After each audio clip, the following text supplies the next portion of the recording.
Right, so Keir Starmer on Monday announces this big, bold announcement, right? New submarines, 12, I think, at some point. I don't know when any of this is happening. But this is, he's on the world stage. Tough guy, Starmer. Are you listening, Vladimir, you prick? He's getting stuck into him. He gets to look tough. But this is what I find straight away is really odd about this. If you look at the first goal is to get to 2.5% of expenditure by 2027. Then the next one, by the end of the next Parliament, which is nearly 10 years away, is to get to 3%, which is still below a lot of Eastern European countries. So this is my problem, Dog. Because he's going to be there then. Because he's so going to be there. He's so going to be there. I mean, this is my problem with it is just from a political messaging point of view. He's got, this is an emergency.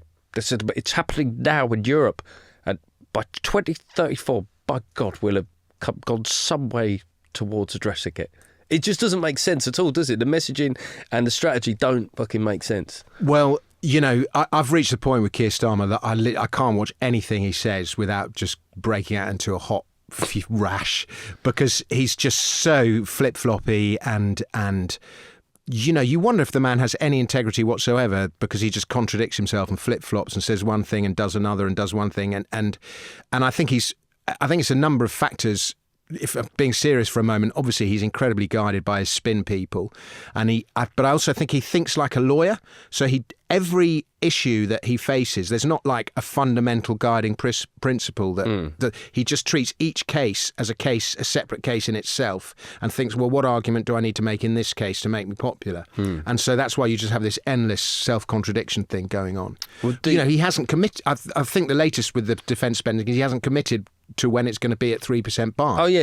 Economy growing. As long as we've got the fastest growing economy in the G7, as long as, England at least make the final of a major tournament, and, as long as the fourth horseman of the apocalypse doesn't appear. Yeah, there's a lot of caveats on it. And there's so much hot air. This is what people are getting to with him, is that you just can't pin anything ideologically to him. You don't really know where he's coming from. And also, this strategically is a bit illiterate, because Putin's economy is already on a war footing, right? So what he sort of said to our current biggest enemy is, 10 years, we will, or you better not invade us within the next 10 years. If I'd be pissing myself as Putin with it, it's okay, you've given me that long, essentially, to say that. I mean, I'm not saying that if something kicked off, that Britain wouldn't have some capacity to be involved. But what they're essentially acknowledging here is that we're not war ready at this point. Yes, so now's the time to invade. And last week he did this thing where they announced X billion pounds worth of spending on hacking to combat Russia, to take the cyber war to Russia. And I was thinking, the one thing you don't do as a hacker is tell the person that you're going to hack them before you hack them. You know what I mean? That's like a basic strategic error. And so it's the whole thing is so vacuous. I don't really give it the time of day.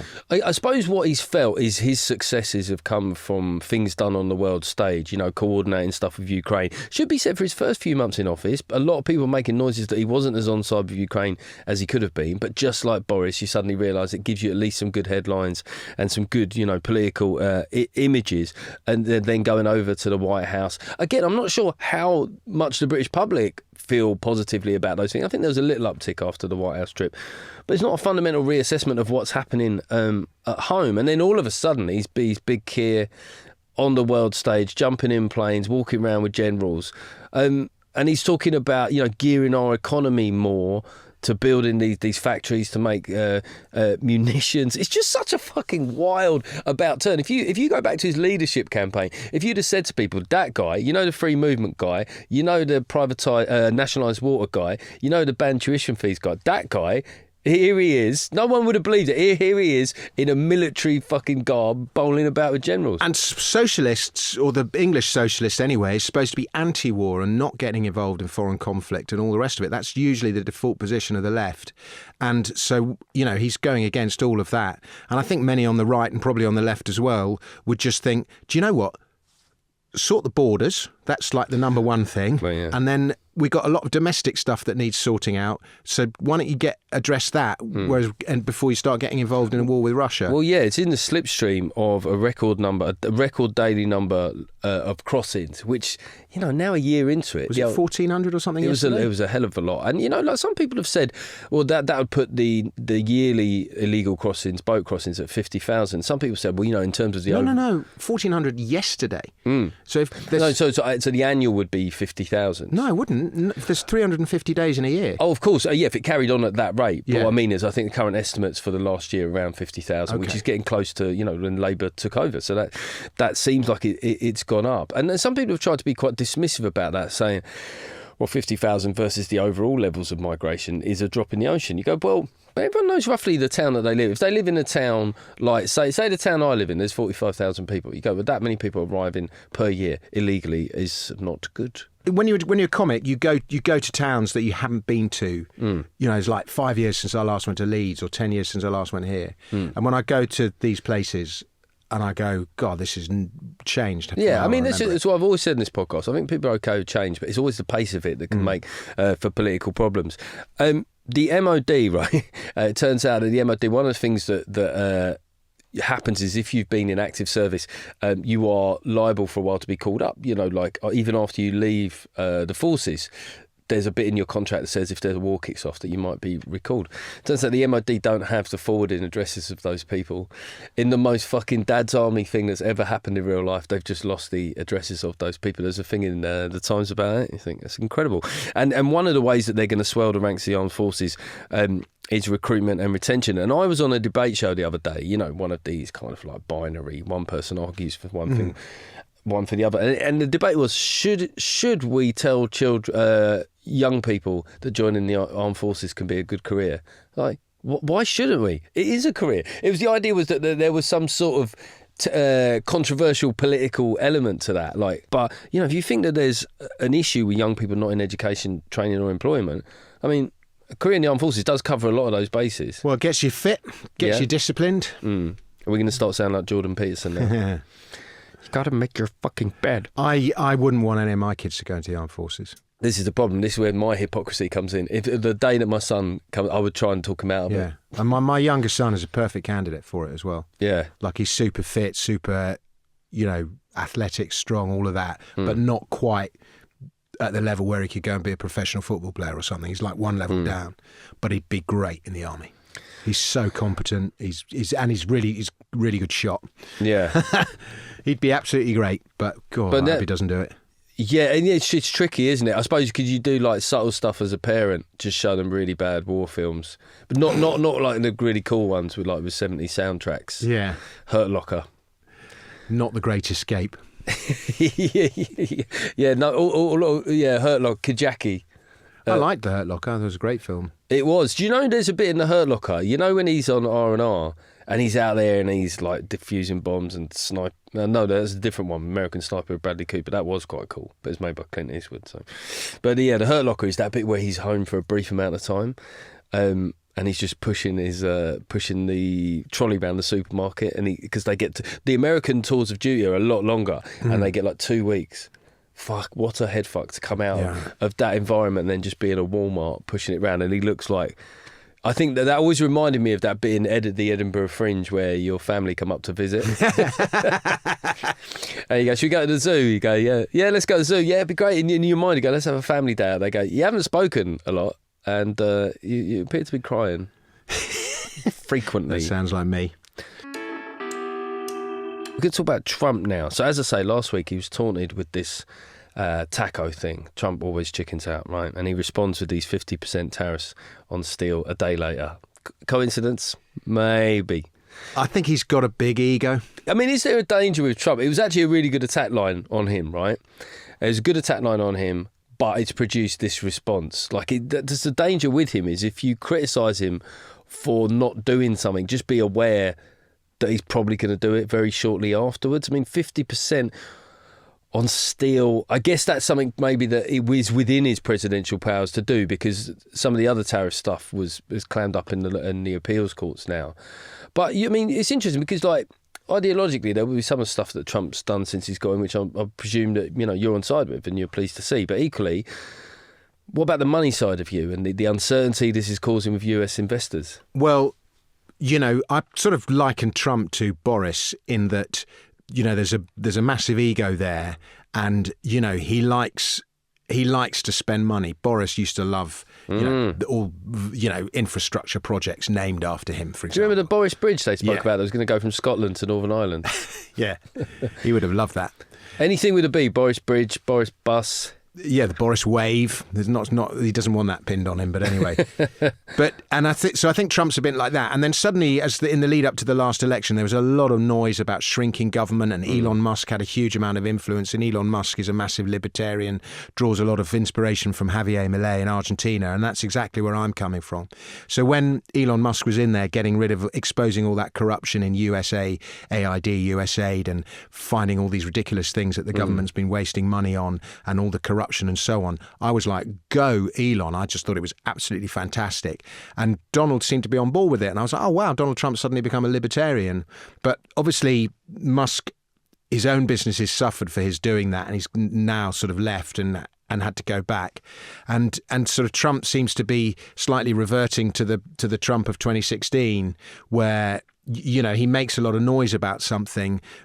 He makes a ridiculous initial offer and creates chaos with what he says. But if you actually look at what he does, it's actually pretty moderate in the end. And so I think that taco is, as you say, I hadn't heard it, and I think it's a fantastic line of attack because but coming at it from the libertarian perspective, because it forces him to put his money where his mouth is. Yeah, his tariffs where his mouth is. But that's the problem for them, is that he may end. They're probably quite pleased that he's chickened out.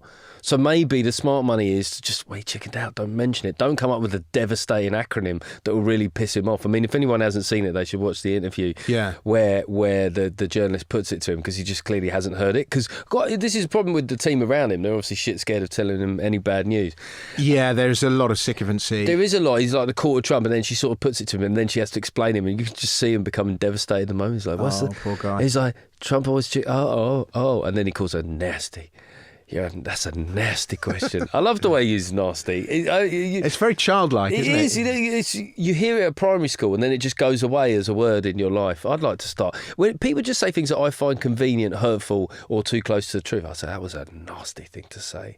That was a nasty thing when the critics said that I got booed off, even though I did. It's one of his default terms. You're a nasty. Not good, bad. But I used to lie awake and lose sleep at night in the noughties about American debt levels. And American debt. This is what I wanted to ask you about. He's like, so his big beautiful bill is going to increase. So it's already 37 trillion, right? It was 4 trillion not that long ago, right? Under Bush. It just doubles with every president. It doubles, and I think it more than doubled under Biden, which is extraordinary because each double is harder than the last. The higher the figures get. Obviously, Biden had COVID. I mean, 36 trillion, I think it is now. Well, you said 37, maybe it's 37 trillion. But you forget just what a large number a trillion is. And by the way, even with all the cuts and Elon Musk and Doge and all of that, the deficit is still increasing. Which is what I find incredible. So they're still spending more than they take in. And I just don't understand how it goes on as long as it has gone on. And at a certain point, it'll just stop going on and everyone will go, how did that happen? And I just think it's the fact that the debt endlessly increases. And our debt as well, by the way, is pretty bad as well. But this is 100, was it 127% of GDP or something like that? Yeah. It's 100 grand per person in the States. And, most Americans are not worth that. But 37... Financially, the beautiful people, the best. Nasty. The implications of that are nasty. That was a nasty thing to say. We forget, a trillion is a million. You just forget how big. There are 14 zeros in a trillion. A lot of people don't realise what a billion is. Yeah, a billion is 1,000 million. Yeah. A trillion is a million. So I could spend $1 million every day since the day that Jesus was born, which we'll assume was the 25th of December 0, even though it wasn't, but let's just say it was. Every day since the year 0, I spent £1 million. I still would not have spent £1 trillion. That's good context. I think it's really just such an extraordinarily large number. And it's easy, because if someone like me, with some of the USA stuff, you go, right, that's really fundamentally changing things that could cause suffering and stuff. It's pissing in the wind. But the problem is that if you cared about that stuff, why would you let debt get to that point where when someone comes along with the scythe, you go, where some of the American public are going, maybe we do need a scythe. Maybe some stuff's going to go that should morally stick around, but we don't comprehend that level of debt in this country. And the thing is, Trump's big, beautiful bill is going to add to that debt and accelerate it. Well, if you look at the amount of debt relative to the overall GDP of a country and how much the country earns and what the economic turnover is, we're in just as bad a position. I think we're at 2 trillion and pounds. And maybe it's dollars. I'm not sure, but it's a lot of money. It's a lot of money, and it's if we were to have a proper Doge auditing UK waste, like our state is so much older. And our welfare is so much more entrenched than American welfare is. Well, Reform are saying that they're going to do a Doge. But to do something, you need an Elon Musk. Yeah, but we're not cool enough, so we had austerity. Yeah, we're not cool enough, but it's just way more entrenched and dark and Humphrey and all that civil service. When I say Humphrey, I'm talking about, yes, but Minister. but even that alludes to what I was saying, like austerity. So it's self-flagellation. We've had too much fun. That's what it felt like, whereas Doge kind of like it had like... Yeah, Elon Musk made it cool, didn't he? He sort of did make it cool, but then people that voted for Trump would have found that their jobs went, but then sort of got their jobs back. But even the idea of austerity was like, it was just such a what's the word, disingenuous use of the word austerity, because government spending increased throughout the whole time. It's really hard to get that point over to people. And just there was no such thing as austerity. No, there was a tightening of the belt. So I remember when they started austerity. So at the end of the noughties, I just didn't have much money. I was like working, things weren't good for me financially. I remember when the credit crunch happened, everyone said, party's over. The party. I was like, what fucking party, man? Like, the way that the press were framing it was we'd all been having this great time. I hadn't taken on loads of debt, but I'd been skint and I hadn't been having much fun. And then weirdly, like mortgages come down, petrol come down. It was the first time I'd had any disposable income. So that was actually when the party started. Yeah. It was a good time to own debt. Yes, yeah, no. We got a bigger house shortly after that. I tell you, the credit crunch. I said this in the book. It's just the best thing that ever happened to me. That's what the kids today need. They need a little credit crunch.